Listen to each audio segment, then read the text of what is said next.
Salam tout le monde. Depuis le début de cette série sur la retraite, nous avons déconstruit beaucoup d'illusions. Nous avons vu pourquoi le système français par répartition pose un problème majeur du point de vue de l'éthique musulmane. Nous avons ensuite montré qu'il est économiquement de toute façon condamné.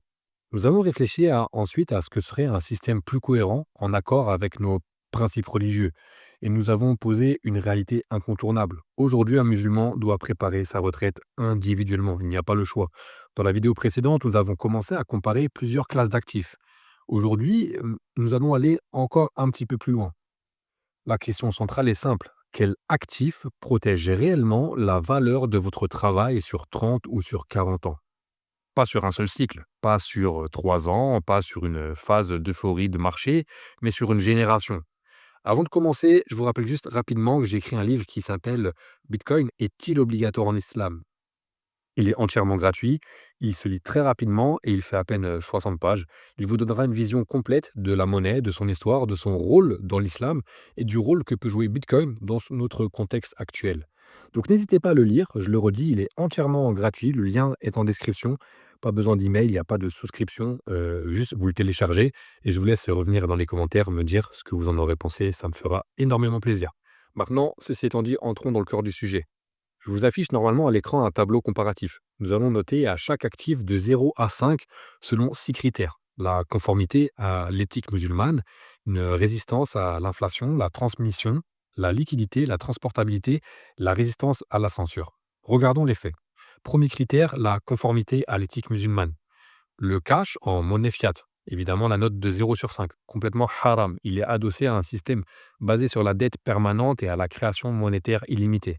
J'en parle plus en détail dans mon livre Bitcoin est-il obligatoire en islam? Donc n'hésitez pas à vous y retourner. L'immobilier, 4 sur 5. Posséder un bien tangible et en tirer un bénéfice à travers son exploitation est parfaitement légitime en islam. À condition bien sûr d'éviter le riba dans son financement et de structurer la commercialisation en conformité avec les règles de notre religion.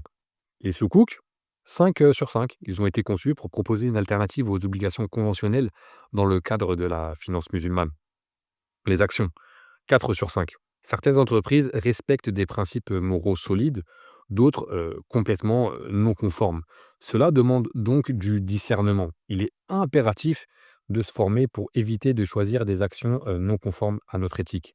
L'or, 5 sur 5, pendant des siècles, notamment sous l'Empire musulman, il a servi de base monétaire stable, donc pas de débat ici. Bitcoin, 5 sur 5. Aucune dette intégrée, aucune création arbitraire, aucun intérêt forcé, complètement halal. Et encore une fois, je vous renvoie à mon livre Bitcoin est-il obligatoire en islam si vous souhaitez comprendre en profondeur pourquoi je dis à ce point qu'il est halal. Deuxième critère, la résistance à l'inflation. Donc le cash, zéro, avec une inflation moyenne d'environ 2% sur une longue période en zone euro et des pics récents bien supérieurs, le pouvoir d'achat peut perdre 30 à 40% en 20 ans. Donc à proscrire totalement pour préparer sa retraite. L'immobilier, 3 sur 5. Il protège partiellement contre l'inflation, mais son rendement réel ne dépasse rarement 2 à 4% son levier bancaire. Ce qui permet de résister quelque peu à l'inflation, mais cela demande quand même du travail. C'est un investissement constant, il faut faire de l'entretien, des réparations pour maintenir un bien en état face à l'usure et à la dégradation du temps. Les sous-cooks, 3 sur 5. Tout dépend en fait. Certaines sous-cooks proposent des rendements réels supérieurs à l'inflation. D'autres proposent un rendement inférieur au taux d'inflation de la monnaie dans lesquelles elles sont libellées. Il faut donc être capable de choisir avec discernement sur quel sous-cook investir. Les actions, 4 sur 5, c'est probablement la classe d'actifs jusqu'à présent qui résiste le mieux à l'inflation, avec un rendement réel historique autour de 7% par an à long terme. Mais il faut être capable d'encaisser de la volatilité avec des crises qui peuvent effacer 30 à 50% en quelques mois. Il faut aussi accepter le risque réel de voir certaines actions perdre la totalité de leur valeur si l'entreprise sous-jacente fait faillite. L'or, 5 sur 5, depuis 1971, il est passé d'environ 35 dollars l'once à plus de 5 000 dollars. C'est la valeur refuge historique par excellence. Bitcoin, 5 sur 5, avec une offre plafonnée à 21 millions, l'actif a la rareté ultime, supérieure à l'ensemble des autres actifs sur ce critère précis. Troisième critère, la transmission. L'immobilier, 3 sur 5. Transmission lourde et fiscalisée. Vous pourrez transmettre votre bien immobilier à vos descendants. Mais il sera forcément lourdement taxé et la charge administrative sera complexe. Pour les sous-coups et les actions, 4 sur 5.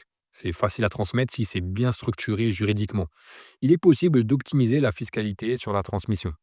L'or, 3/5, globalement, sur le même clan que les sukuk et les actions en matière de réglementation et d'imposition. Mais il est très difficile de diviser de l'or physique équitablement. Car je n'ai pas précisé, mais quand je parle d'or, je parlais évidemment d'or physique. Si vous êtes en possession de 54,7 grammes d'or à partager entre trois héritiers, comment allez-vous procéder? Allez-vous fondre l'or, le vendre ou bien le revendre pour léguer la plus-value? Ce n'est pas si simple que ça. Pour Bitcoin, 4/5. C'est transmissible au Satoshi près. La transmission peut se faire de manière strictement discrétionnaire, de pair à pair, de défunt à héritier, sans intervention d'intermédiaire, sans s'interroger immédiatement sur la fiscalité et la bureaucratie. Mais cela nécessite de la préparation et de l'organisation pour éviter toute perte définitive du patrimoine qui deviendrait inaccessible définitivement aux héritiers. Quatrième critère, la liquidité. Donc l'immobilier, zéro. Il vous faudra potentiellement des mois pour vendre un bien immobilier, ce qui peut être forcément problématique si vous avez besoin d'argent rapidement à un moment donné durant votre retraite. Les sous-coups et les actions, 4/5. Globalement, c'est vrai que c'est très liquide, c'est échangeable et revendable très facilement, mais il faut prendre en compte que les marchés traditionnels sont fermés le soir et le week-end. L'or, 2/5. Extrêmement difficile d'échanger des biens et des services contre de l'or physique. La revente peut s'avérer tout aussi lente et complexe, nécessitant de dévoiler son identité, la provenance du métal et de prouver son authenticité. Pour Bitcoin, 5/5. Disponible 24 heures sur 24, 7 jours sur 7, partout dans le monde, échangeable de pair à pair sans aucun intermédiaire. Cinquième critère, la transportabilité. L'immobilier, bien sûr, zéro. Vous n'allez pas vous déplacer avec votre maison dans la poche. Pour les sous-coups et les actions, 3/5. Ça dépend d'intermédiaires et de juridictions. En général, vous détenez ces actifs à travers des brokers ou des banques enregistrées dans des zones géographiques précises, ce qui peut poser problème si vous souhaitez vous installer ailleurs. Pour l'or, 2/5. Le transport physique est forcément limité et contrôlé. Essayez de passer la frontière avec un lingot dans votre sac à dos, sans compter le risque réel que représente le transport d'un bien aussi précieux. Mais il est vrai que cependant que vous pourrez passer la douane avec une somme significative sous forme de bijoux avec des bracelets ou des boucles d'oreilles en or par exemple. Bitcoin, 5/5. Avec seulement 12 ou 24 mots mémorisés dans votre esprit, vous pouvez conserver et transporter potentiellement la totalité de votre épargne. Dernier critère, la résistance à la censure. L'immobilier, zéro, facilement saisissable ou surtaxable, comme on le voit actuellement avec la réglementation et la taxation de plus en plus oppressante en France. Les sous-coucs, 2/5. C'est très souvent émis par des États. Et ces États qui peuvent, par décision arbitraire, décider de geler ces actifs. Les actions, 3/5. Pour détenir des actions, vous dépendez de brokers, de banques ou d'autres intermédiaires qui sont soumis à des réglementations étatiques et qui peuvent à tout moment bloquer des comptes ou alors procéder à des saisies. L'or, 4/5. C'est plutôt résistant à la censure, bien sûr, l'or, mais c'est saisissable physiquement. On pourrait venir vous le prendre. Bitcoin 5/5, tant que vous détenez vos clés privées, personne ne peut saisir vos bitcoins, ni vous empêcher de les utiliser comme bon vous semble. Ils ne peuvent être ni saisis ni bloqués, même par l'État le plus puissant. Le seul moyen de vous les prendre, si vous détenez personnellement vos clés, serait la contrainte physique. Lorsqu'on observe alors ce tableau froidement, en conclusion, rationnellement, une conclusion s'impose. Si la retraite consiste à transférer la valeur de votre travail vers votre futur vous, dans 30 ou dans 40 ans, alors l'actif qui coche le plus de cases est Bitcoin. Non pas parce qu'il promet l'enrichissement, mais parce qu'il incarne à la fois la rareté, la neutralité, l'indépendance vis-à-vis de la dette, la résistance à l'arbitraire.